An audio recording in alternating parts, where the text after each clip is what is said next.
Yo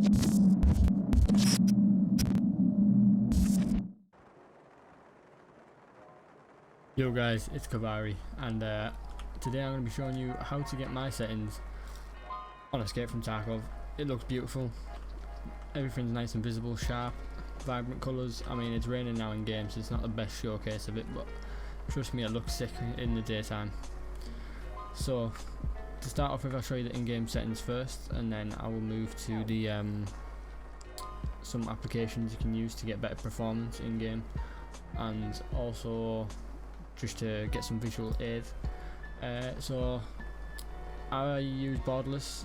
This should be standard screen resolution and aspect ratio. So texture quality high. I'd say if you've got an 8 gig graphics card, use high. If you've got anywhere between 4 and 6 gigabytes of VRAM, medium. Anything less than 4, low. Shadows, I use medium, but with the post effects that I'll go into in a sec, that changes things anyways. Lod quality 2. Overall visibility, I have that anywhere between 2000 and 3000. Shadow visibility 95. This is up to you. Anti-aliasing TAA high. Resampling off. Sharpness, this is up to you again. I'll leave it at 1.1, and then this is also based off your GPU. I'll just leave it at 120 because I can run it with 120. Turn all these things off at the bottom as they're unneeded, and then we shall get into the post effects. So if I turn the post effects off, you can see how the game looks. It looks mad different, doesn't it? Like, mad different. But then in the post effects, if you turn them on, this is something you will have to tinker with. It's not gonna, your eyes will be different to mine. It won't look the same, but this is what looks good to me. So start with this as a base. I'll try and go through what they mean the best I can, because before I was using Nvidia's filters, and they're pretty similar, to be fair. They have done a good job in implementing them. So brightness I've run for 25, saturation 10. Those two are kind of obvious. The clarity, if I put this down to 0, see what difference it makes. Yeah, so it kind of, I don't know, everything looks a little less, it still looks good to be fair, but it looks a little less sharp, and I guess that's why it's called clarity. So for me, when this is whacked up to 100, I feel like you can see people better. Edges are a bit more defined, that kind of thing. And then we have colorfulness. As you can see, the difference this makes just changes. Like, it's a bit more vibrant when you've got it turned up. So I've been using it on 100, and it looks nice for me. Again, something you can change around, play with, see what you like. Just go into an offline raid and have a tinker with the settings. Luma Sharpen and Adaptive Sharpen. Now, I'm not really sure what the difference is between the two, so I've got them both set to 20. You can, if you turn these all the way up, you can, it's like extreme painkiller effect. Everything's like unbelievably sharp, seems like a lot of film grain and stuff. So yeah, I just keep it on 20. It seems like a nice sweet spot for my eyes personally. So with the in-game settings done, I will now jump back over to just quickly anyways, these color gradings, these are just color corrections, are quite cool. Like, if I just show you this one, like, I'd say them more for purposes of videos if you want to record certain things, but yeah, just cool little effects that you can put on. So yeah, now I'm going to get into the desktop, and you will be able to see what I'm going on about with programs and stuff like that.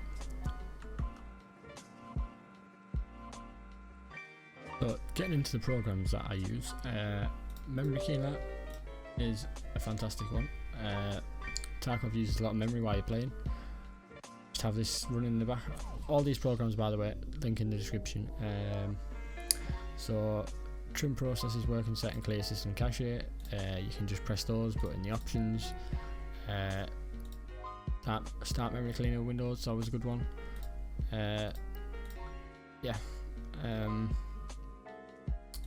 have these two ticked. That means if your RAM usage gets up to 80%, it'll clear them automatically. And then have these two turned on. It'll keep your memory clean. That's basically what it does. Just memory that's not really getting used properly, it'll just clear it out so your computer's running a bit smoother. Timer resolution. This is for people who have monitors that are over any monitor really. If you've got 1 millisecond response time, you can just press this, cuts it down. Good little tool. Msi Afterburne. I'm pretty sure everyone will use this. This is the settings I use currently. Again, this is something that I'd probably Google. It's an overclocking software for your graphics card. You'll get more frames out of it if you do use it, but it's not essential. It's up to you. But it is a great tool, and I can't really recommend settings because everyone's card's different. So it's something you'll have to trial and error with. It's overclocking, so you kind of need to know what you're doing. Go and do some research before you make the hasty step of doing it. And then this is one that you have to pay for. I don't use it anymore, but this was more for when I had a Ryzen. So what this does, it's a great little tool. Basically find Tarkov in here, or you can go on any Steam game, whatever other games, you can add them, and all it'll do is run your game on specific cores, or if you're running other apps, it'll prioritize certain things to get you more frames in the game. It's something to have a look into. It's pretty cheap, but yeah, it's a good tool.